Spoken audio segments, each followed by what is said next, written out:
passing, boleh gelining aku lari, balik lagi, aku passing lagi, boleh gelining aku lari, balik lagi.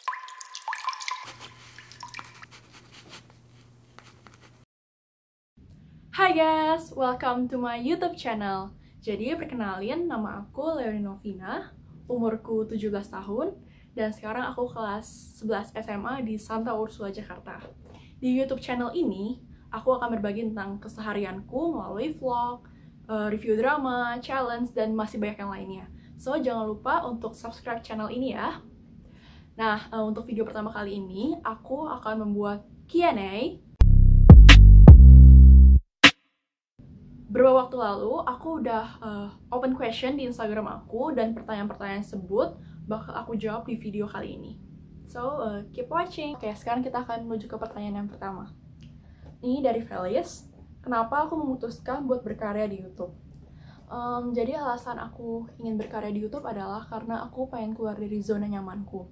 Sebenarnya ide nge-YouTube ini udah ada saat awal-awal masuk kelas 10 SMA. Cuma pada saat itu aku belum berani dan masih nggak percaya diri buat nge-YouTube. Terus akhirnya keberanian itu akhirnya muncul saat aku ulang tahun ke-17 tanggal 3 Mei kemarin. Terus ditambah sekarang ada PSBB, jadinya aku pengen berusaha ngambil momentum ini buat keluar dari zona nyamanku dengan cara nge-YouTube. Sebenarnya masih sedikit insecure sih sampai sekarang, cuman aku hajar aja karena kalau diri sendiri aja nggak yakin, apalagi orang lain gitu. Next, ini sekarang pertanyaannya dari Nadia. Ngapain aja pas sinem? Oke, jadi di Sanur itu ada kegiatan intrakurikuler namanya humaniora dan bahasa asing. Nah, itu tujuannya adalah dimana kita bisa mengembangkan skill yang kita punya dari sekarang. Nah, salah satu humaniora yang aku ambil adalah sinematografi, dengan harapan aku bisa belajar cara angle kamera, cara syutingnya itu gimana, cara editing gimana. Tapi tetap aja faktanya aku harus proaktif dan explore sendiri gimana teknik-tekniknya. Aku jujur bersyukur sih bisa ikut sinematografi ini, karena kan biasanya tuh di sinem tuh ada tugas-tugas tuh. Nah, dari tugas-tugas itu aku terpacu buat belajar, salah satunya adalah teknik editing, dimana dulu aku sama sekali nggak bisa editing, sampai sekarang akhirnya aku mulai belajar pelan-pelan. Sekarang pertanyaan dari Livia dan Yuka, gimana caranya jadi ketos dan gimana rasanya? Untuk cara-cara jadi ketos mungkin aku bakal bikin di video yang lain karena cukup panjang prosesnya. Dan untuk rasanya jujur nggak nyangka banget bisa terpilih jadi ketos, karena kayak aku ngeliat teman-teman aku yang lain mendaftar jadi ketos itu punya potensi yang besar dan tanggung jawab yang oke juga. Tapi baik lagi aku tetap bersyukur sama Tuhan karena dikasih kesempatan buat belajar menjadi seorang leader yang akan berguna untuk masa depanku. Next, ini pertanyaannya dari Aurel dan Kak Alicia. Gimana caranya bisa jago OR atau atletis? Menurut aku sih mungkin dengan memperbanyak literasi atau tontonan kita tentang olahraga. Nanti setelah dilihat dari tontonan tersebut bisa kita praktekkan atau kita coba. Jadi itu aku udah dikenalkan dengan dunia olahraga sejak aku masih kelas 1 SD. Jadi aku tuh sering banget dibawa ke GOR bulu tangkis buat ngeliat koko aku main bulu tangkis atau tanding.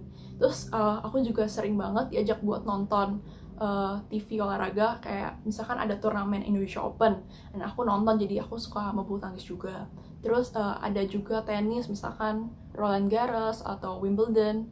Terus ada MotoGP, Formula One, dan masih banyak yang lain. Terus dari situ akhirnya kayak nggak sengaja gitu aku jadi tertarik sama olahraga.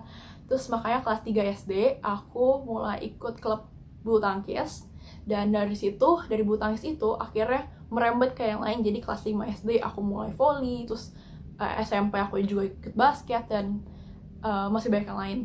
Dan menurut aku sih mungkin dari ngelihat apa yang kita lihat bisa kita praktekkan, dan menurut aku itu cukup efektif sih. Next, ini pertanyaannya dari Vetoy. Cara bisa main volley?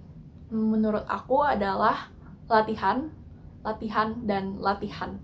Karena aku juga mulai main volley itu beran dari nol, dari nggak bisa apa-apa sampai akhirnya mulai latihan, akhirnya bisa passing, bisa service, bisa nge-spike, dan yang lainnya.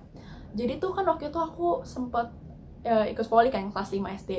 Jadi itu nyata ada seleksi passing bawah sebelum masuk, karena ternyata banyak banget teman-teman yang lain juga pengen masuk volley, jadinya akhirnya ada seleksi kan. Nah pas seleksi tuh passing bawah, aku tuh beneran nggak bisa passing bawah saat itu, kayak beneran nggak ngerti teknik aja, kagak ngerti harus ngapain juga. Terus akhirnya aku tetap jalan aja, aku pas seleksi tuh aku passing bawah, dan baru sekali mantul bolanya udah gelinding kan. Nah apa yang membedakan aku sama orang lain tuh adalah di saat orang lain ngambil bolanya itu jalan kaki, aku ngambil bola itu lari. Jadi pelatihnya tuh ngeliat aku tuh kayak walaupun aku nggak bisa, cuman aku tetap berusaha gitu. Jadi aku passing, bola gelinding aku lari balik lagi, aku passing lagi, bola gelinding aku lari balik lagi. Terus misalkan aku juga lagi nggak lagi main di dalam tim itu, aku bakal di luar lapangan, aku bakal latihan passing sendiri. Akhirnya lama-lama jadi terbiasa, terus jadi bisa gitu. Intinya adalah mau latihan, ada tekad, ada niat, terus jangan pernah nyerah kalau misalkan emang saat itu belum bisa. Next, ini pertanyaannya dari Gina. Hobi terabsurd dan faedahnya dikit yang pernah aku lakuin apa sih? Oh ini nih, jadi waktu itu aku pernah zaman-zamannya suka banget sama K-pop. Terus aku sampai beli merchandise kayak light stick, poster, album, terus kaos-kaos, dan masih banyak yang lain.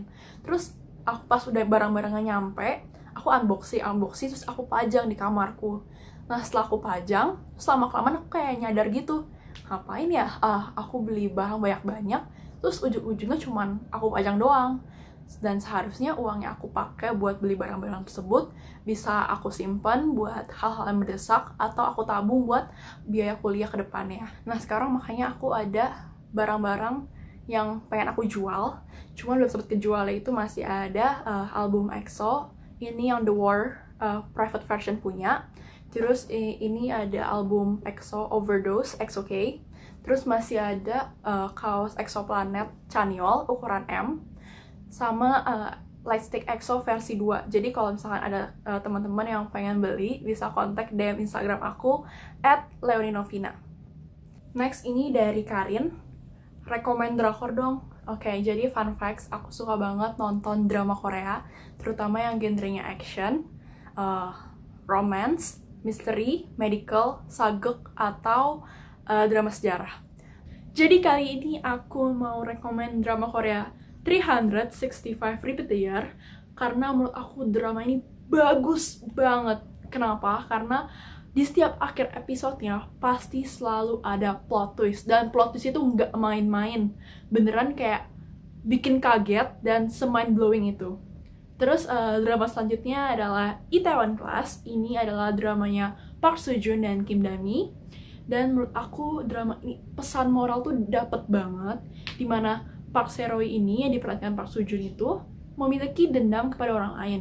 Cuman yang bikin berbeda dengan drama lain adalah dendam yang dibalaskan Park Se-roy ini dibalaskan dengan hal yang positif, yaitu dengan cara berprestasi. Terus selanjutnya ada Hospital Playlist. Ini ada di Netflix. Jadi ini tuh yang sutradarainnya Shin Pidnim, yang sutradarain Reply series dan Prison Playbook juga. Aku suka banget sama Shin Pidnim ini kalau lagi bikin drama, karena sinematografinya smooth banget, terus oke banget lah pokoknya dramanya. Terus abis itu ada The King Eternal Monarch. Ini dramanya Lee Min Ho sama Kim Go Eun. Menurutku ini dramanya bagus banget, ceritanya juga kayak nggak biasa tentang dunia paralel gitu, cuman mungkin emang butuh otak buat mikir, karena setiap episodenya tuh kita selalu diajak mikir buat konflik-konfliknya tuh gimana sih. Abis itu ada drakor Find Me in Your Memory. Menurut aku ini melodrama romansnya oke banget, karena chemistry antara Kim Dong Wook sama Moon Ka-young ini itu kayak cocok banget. Kayak padahal kan gap mereka tuh umurnya sekitar 13 tahun nih, tapi kayak nggak kelihatan karena chemistry-nya oke banget. Next, ini dari Pamela. Kesan pesan nonton drama Vagabond gimana? Jadi Vagabond ini yang main itu Lee Seung-gi sama Suzy. Ini genre action dan ada di Netflix, dan salah satu drama yang aku rekomendasiin juga buat teman-teman juga, karena menurut aku dramanya seoke itu, beneran seoke itu, kayak actionnya tuh bagus banget, terus ya chemistry-nya udah nggak perlu diragukan lagi lah ya. Tapi aku paling kesel adalah endingnya tuh yang beneran open ending, dan aku pengen banget Vagabond ini tuh ada season 2-nya karena beneran segantung itu endingnya. Next ini dari Safe, gimana tanggapan plot twist Tell Me What You Saw? Jadi aku juga nonton drama Tell Me What You Saw. Ini tuh yang main Jang Hyuk sama Choi Soo-young. Dan ini genrenya agak misteri dan bukan thriller sih, action lah. Dan menurut aku dramanya bagus juga karena ini tuh si Choi Soo-youngnya ini tuh ada kelebihan photographic memory. Jadi kayak seru aja kalau ngeliatin dia lagi solve case terus pakai photographic memory-nya. Dan di sini tuh ada penjahat namanya tuh The Guy. Nah, di sini tuh yang bikin plot twist adalah The Guy-nya itu yang bikin kaget karena aku beneran gak nyangka banget kayak orang yang terdekat dengan pemeran utama malah jadi The Guy. Tapi overall it's okay. Next ini dari Gerin. Tips cara nari.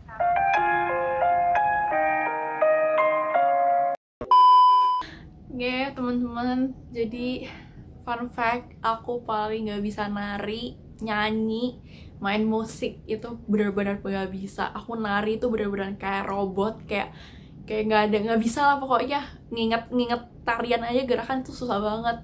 Jadi maaf banget aku nggak bisa jawab pertanyaan ini karena aku sendiri juga cupu banget. Oke, lanjut aja ke pertanyaan selanjutnya. Pertanyaan dari Pamela dan Michelle. Tips untuk produktif selama di rumah aja gimana? Kalau menurut aku, kalian bisa melakukan hal-hal yang misalkan kalian dulu pengen kalian lakuin, cuman kalian nggak bisa ngelakuin karena terkendala dengan kesibukan di sekolah, nggak ada waktu, atau karena kecapean. Terus kalian juga bisa melakukan hal-hal yang kalian sukai, misalkan kalian suka gambar atau kalian suka masak, kalian bisa coba itu di rumah juga. Terus kalian juga bisa mengeksplorasi hal-hal yang baru atau yang misalkan lagi ngetren sekarang. Sekalian belajar juga membuat, misalkan adalah membuat filter Instagram. Nah, ini ada dari Cila. Tips pede berbicara di depan umum adalah aku juga sampai sekarang masih kadang-kadang sering gak pede berbicara di depan umum. Jadi cara untuk mengatasinya adalah aku sering banget latihan di depan kaca karena menurut aku tuh aku bisa ngelihat kira-kira aku tuh kurangnya di mana sih atau apa yang harus aku improve. Terus kadang-kadang kan kita sering nervous nih kalau misalkan kita mau tampil. Nah, sebelum tampil itu biasanya aku selalu tarik nafas dalam-dalam terus aku keluarin pelan-pelan karena menurut aku tuh beneran ampuh banget buat ngilangin nervous yang aku punya saat itu. Dan jangan lupa untuk selalu berdoa dan menyerahkan semua apapun yang terjadi kepada Tuhan. Oke, ini pertanyaan terakhir ya guys. Ini dari Kelly. Tips jadi orang sukses gimana? Aku sendiri nggak tahu karena aku belum menjadi orang seperti itu. Cuman aku tetap berpegang pada prinsip kalau misalnya kita mau jadi orang sukses adalah kita harus punya visi dan ada action ya. Buat apa kita punya visi tapi kita nggak pernah berusaha untuk mencapai visi tersebut, dan buat apa kita punya action tapi kita nggak punya visi, kita nggak tahu tujuan kita tuh mau ke arah mana. Oke guys, sekian dari Q&A kali ini, dan jangan lupa untuk like, comment, and subscribe channel ini, dan jangan lupa untuk di-share ke teman-teman kalian. See you in next video.